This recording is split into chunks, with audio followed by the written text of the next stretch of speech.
All right, I'm gonna go back up. I'll be back down. If you didn't get all that, I promise we'll be back. So defining tissues, which is not the first time we've defined the word tissue. Group of similar cells and their intercellular substances, usually having a common embryonic origin, functioning together to carry out specialized activities. So it's groups of cells that come together for the kind of same overall goal. Okay. Histology, we learned previously, is the science dealing with the study of tissues. And a phrase in that first definition was that they typically have a common embryonic origin. So I want to talk about that, and we're actually going to draw in illustration of how this all develops. Now, when I say embryonic development, this is all early inside of a mom, shortly after, mom and dad had sexual intercourse. Okay. The first step involved in this entire process is what we call fertilization in science, when the egg, which is just kind of a typical circular cell, fertilized with that sperm. That then results in the formation of what's called a zygote, which is a 46 chromosome containing cell. Once again, I've mentioned this is how we all began our life, containing half the number of chromosomes from mom, half the number of chromosomes from dad. Shortly after that, that one cell becomes multiple cells. That's what an embryo looks like. Okay. 2 cells becomes 4 cells, and so on, and so on, and so on. Continuing, growing and growing and growing. Next structure that forms, it's called a morula, which is a ball of cells. Okay. The key here is that this is a solid ball of cells, which is different from a blastula, which is, and I'll draw it like this so you can see that, a hollow ball of cells.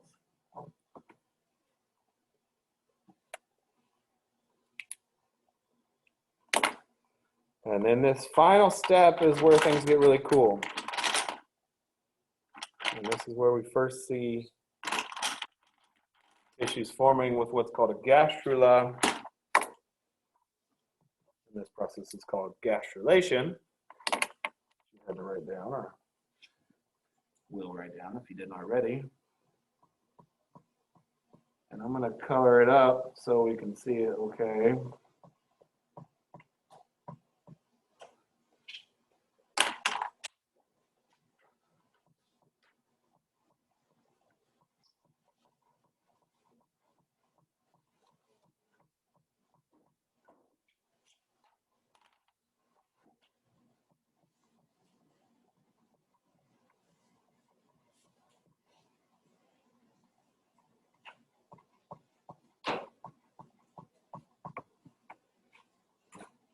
And for the first time, we see 3 distinct layers of cells, which means that we see groups of cells, which means for the first time we see tissues. These are embryonic tissues.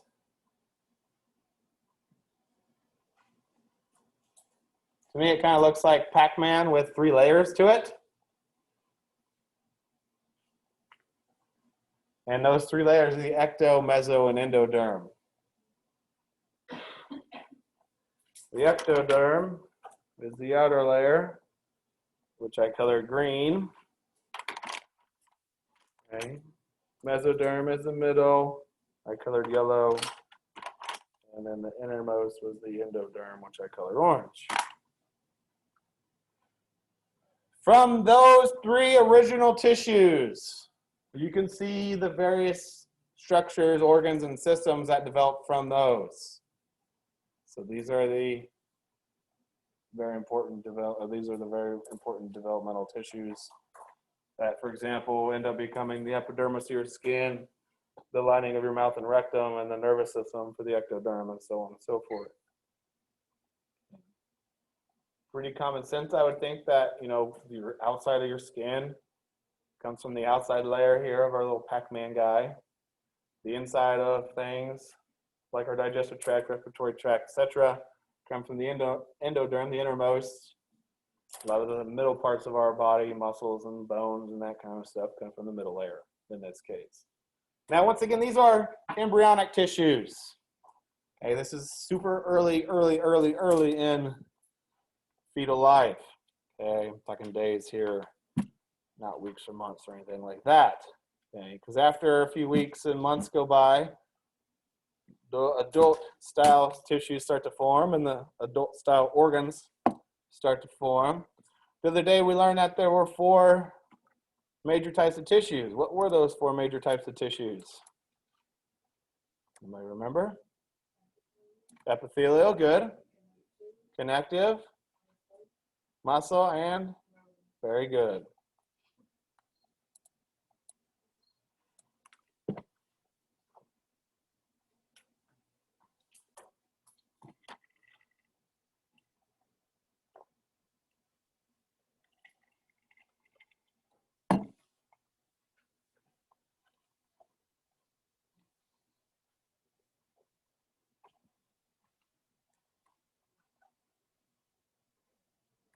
Epithelial, we learned that it covers the outside of our body, so it's our body surface.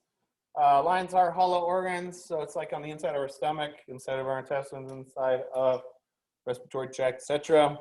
It forms the ducts and glands of our body, so it has a diverse set of functions. It's a selective barrier, prevents some things in and out of the body. If it's like in a gland, it's going to contain secretory surfaces to release substances. And it's a protective surface resisting abrasive influences of the environment. So like our skin, in that case, is resistant to abrasive substances. Connective, connects, it supports, it protects, it binds organs together, stores energy in the form of fat, helps circulate because your blood's a form of fat. There's so many different types of connective tissue that the functions are so diverse. Muscles help move. Either us as a whole organism, like when you're moving your arms as you're writing your notes, moving your legs when you're walking, that would be contraction of what we call skeletal muscle, but also your heart pumps all the time to circulate blood, and your heart's essentially a muscle made up of cardiac muscle, and then like when you're digesting food, you're moving your stomach around, contracting smooth muscle. Nervous is going to detect changes in the body and respond by generating nerve impulses. Down at the bottom are 4 illustrations to show how different looking they are. And it's kind of what we were just talking about. Cells are diverse in structure, size, shape, that kind of stuff, but that affects how they operate, how they function. Picture's not important. We'll get to talking about each of those in greater detail here after a bit.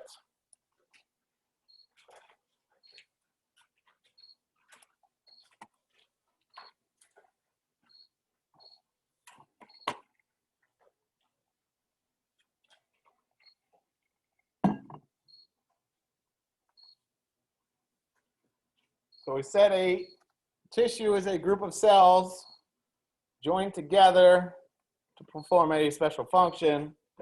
In some cases, the cells, and this is especially the case when we talk about epithelial muscle cells, are like joined at the hip to one another. Literally, they're connected to one another by way of what we call cell junctions.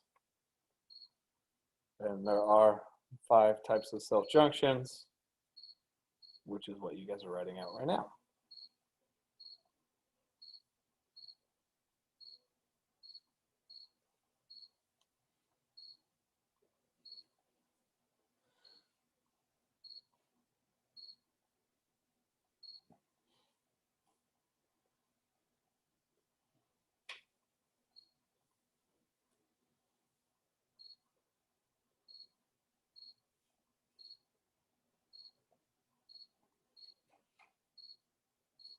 So cell junctions are important in the formation of tissues, especially, like I said, when it comes to epithelial and muscle tissues.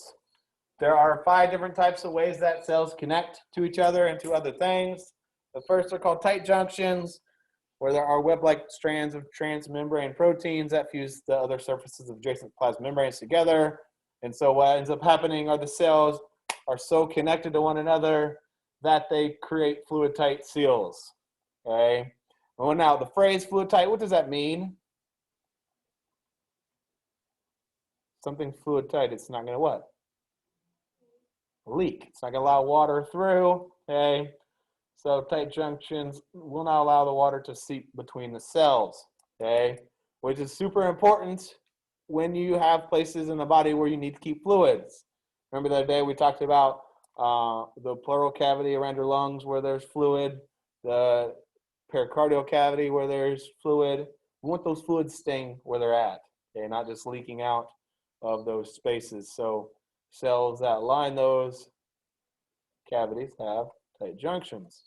Adherence junctions contain plaque, not the plaque that's in your teeth. It's actually the same type of protein, but in this case, it's a layer of proteins on the inside of the plasma membrane, catching both two membrane proteins and two microfilaments inside of the cytoskeleton. These help prevent epithelial surface separation during various contractile activities like food moving through the intestines.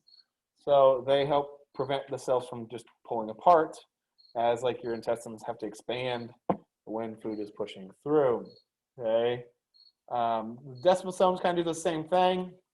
They also contain plaque and have transmembrane glycoproteins extending into the intercellular space, which is the space between the adjacent cell membranes, helps to attach the cells to one another. Here we can see, here's some desmosomes where the plaque is and the transmembrane proteins between the two cells. We find these like in our epidermal cells, the cells that are on the outside of our body, okay, that prevent our skin from essentially tearing. Okay, how terrible would it be if that takes place? Although we do have that, and it's what called stretch marks. We'll talk about that in our next lecture. Even worse than that would be if our cardiac muscle cells would separate. What's our cardiac structure again? So that word means heart. Okay, how bad would it be if every time your heart filled up with blood, it tore a little bit?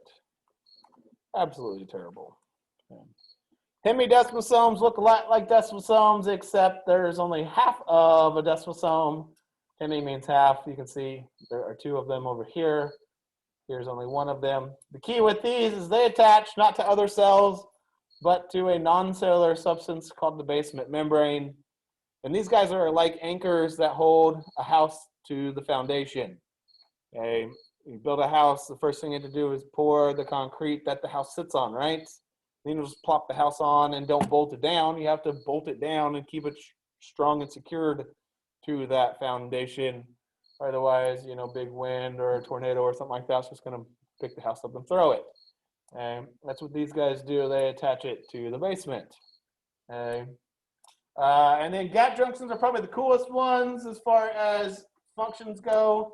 They are kind of what they sound like. They have little holes in them, so there's little gaps that enables like a doorway to exist between two cells, which we find only in a few places, like in our heart, which allows action potentials or nerve signals to travel from cell to cell, which then allows our heart to beat in a very coordinated manner.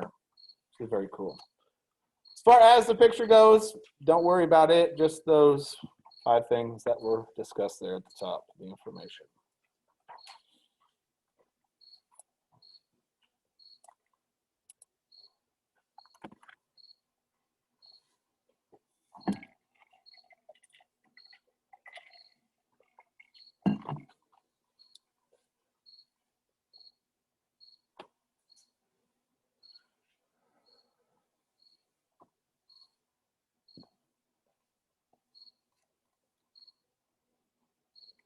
Okay, what we're going to do for the remainder of this lecture is go through those 4 types of tissues: epithelial, then we'll go to connective, then we'll learn about muscle, and then finally nervous.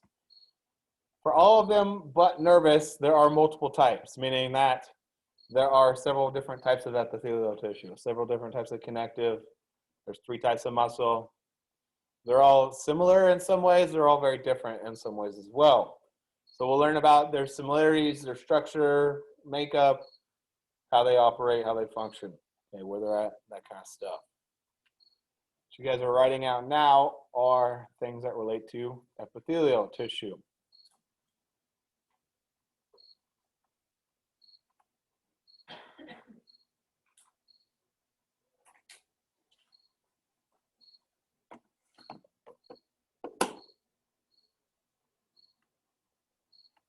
Key feature of epithelial tissue is that the cells are closely adhered to one another, so that the cells, in other words, are stacked right next to one another and they're connected to one another, either in a continuous sheet or in continuous sheets, either in a single or multiple layers.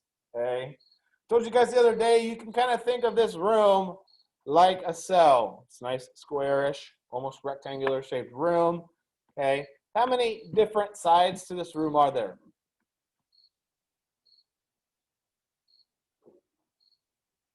Somebody's saying 4, and I'm going to tell you that's not actually correct, because you have to go up and down, because there's 6. A ceiling and a floor are also considered a different side to the room. Cells in this case can be the same way, especially when we see that some of our epithelial cells are nice cube shaped or rectangular, okay, like we show right here at the bottom. Okay, so there are 6 distinct sides, or what we call faces or surfaces to a cell, in this case the epithelial cell. The apical or free surface, like the ceiling of this room, is going to face the body surface. So this is like what faces outward in our skin. It's what faces like inward if we're like talking about the inside of our mouth. The lumen of an organ, tubular duct, etc. And these are the surfaces that would contain cilia or microvilli if that cell has that cellular extension. The walls of this room that we would typically say there are 4 of, okay, those will be classified as lateral surfaces, okay. And those are going to be the ones that typically contain the cell junctions to connect the cells to one another. And then the floor of this room is like the basal surface of a cell. It's the opposite side of the apical surface. It adheres to the extracellular matrix. Now, we were just talking about how, like your house has to be bolted to the foundation. Okay, that basal surface is where the house, in this case, the cell, is bolted to the foundation. In this case, it's not a foundation, but it's what we call a basement membrane, which is made up of 2 layers, a basal lamina and a reticular lamina, neither of which are cellular in nature. They're acellular, which means that they're not cellular. If you put the letter A in front of a word, it actually means the opposite, or not. So the basal lamina and reticular lamina are not cellular materials. Okay. And that's a couple of layers that separates epithelial tissue from an underlying layer of connective tissue.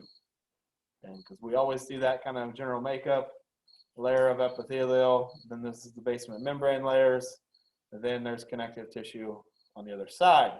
The skin is the same, or is a great example of that. The outside of your skin is the epidermis, it's epithelial. Then you got a basement membrane that separates the epidermis from the dermis, which is connective. All right, let's talk about epithelial. As I mentioned, we can find it in single layers. We can find it in multiple layers. So to help name tissues, to name epithelial tissue, we give them these special terms. The first term in the word, or in the name, I should say, is either going to be simple, pseudostratified, or stratified, which tells you how many layers are found in that tissue. Simple means a single layer, okay, 1 layer of cells. Stratified means multiple layers, okay. Pseudo, anybody know what that prefix means? Probably not, but if you do, great. Pseudo means false. So pseudo-stratified looks like there's multiple layers here, doesn't it? Okay, just looking at the picture, it looks like there's multiple layers when there's truly not. And that's because all that we see is the nucleus of cells are located in different locations. And that's because some of the cells are a little bit shorter than the other. Like this cell here, you can see where it comes up to about that point. That's all it is. This one over here goes all the way out to that free surface. Okay. There's not multiple layers of cells, Just some cells are short. And so it looks multiple layered. Truly, it's not. Okay. So we use that term, or one of those three terms, for the first portion of the epithelial tissue's name. Then we use the cell's shape to describe the tissue. So squamous, think squashed. Looks like somebody sat on the cells and flattened them like a pancake. Okay. Squamous cells are flat, which enables them to be easily passed through. We find these in places like our lungs, where we need oxygen and carbon dioxide to easily pass through the cells to either enter our bloodstream or exit the body to be breathed off. Okay. It's really easy for oxygen to pass through CO2 in the opposite direction because there's not much thickness to that cell. Okay. Cuboidal look like a cube, so they're about the same width as they are in height, so they're nice and square shaped. And then columnar, column shaped, or tall rectangles, essentially. Okay. Now, there's a fourth cellular shape when it comes to epithelial tissue, and it's really not a shape, but it explains what happens to the cells as far as their shape goes. We call these transitional epithelium, where the cells might look cuboidal in one situation and then squish down and become squamous in another. We have these in places like our bladder, which does what? It fills with urine, right? Okay. As our bladder fills with urine, the wall of our bladder gets pushed in on, right? To enable the bladder to expand a little bit more, some of the cells can compress down from cuboidal to squamous. Okay. Now, as far as the pictures go on this page, don't worry about these on the right side, but go ahead and make sure you identify this one over here. So now we have a good understanding of the kind of general setup with epithelial tissue. We'll begin talking about the different types of them on Wednesday. So we'll pick up with simple squamous Monday.